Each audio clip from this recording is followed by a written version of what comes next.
Papua New Guinea is quite extraordinary with respect to biodiversity, and you still have some of the most pristine and intact coral reefs left on the planet, which are pristine, untouched, and quite extraordinary. They're under acute and extreme threat.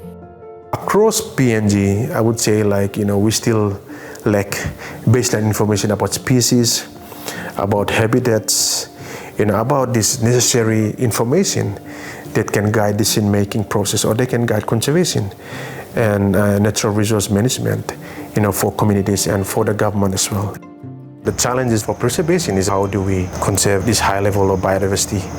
When somebody just goes in there and says, we're going to do a small mining near that reef, they said yes, without knowing the importance or the necessary information that they need or require to do an informed or consent decision.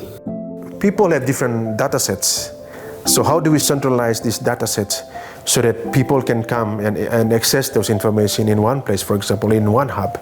The Natural Resource Management Hub is a one-stop shop. We give stakeholders the opportunity to mix their local insights that they may have collected in the ground, at the field level, at the provincial level, with global data that is already available to people all across the world.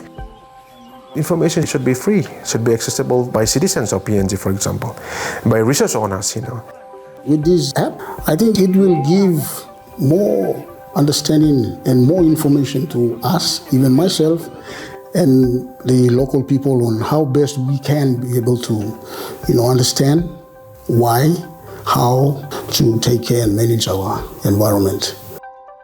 You will have access to the entire suite of tools, which we have actually customized for specific use cases. For example, a mobile data collection application where offline communities can collect data about protected areas. GIS mapping tools where stakeholders that are more at the decision maker level can actually take these insights and the data collected at the ground level and the global data and actually mix it in order to get a better picture of what's happening on the ground.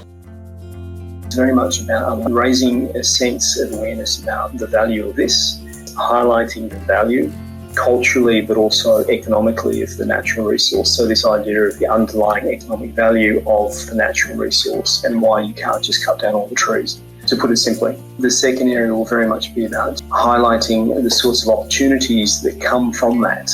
So if you are to protect the natural resource, what does that actually mean for livelihood sustainability and in particular for women in rural and remote communities?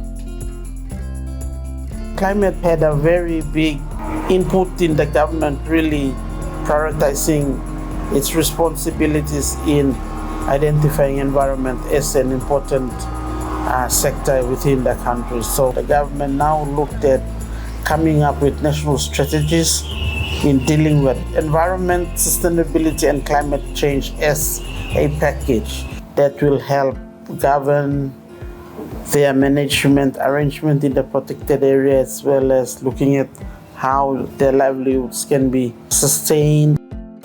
Getting that local context of that knowledge system is important. You want to extract that PNG context, that PNG values, that PNG richness of that knowledge into something that can be shared with others.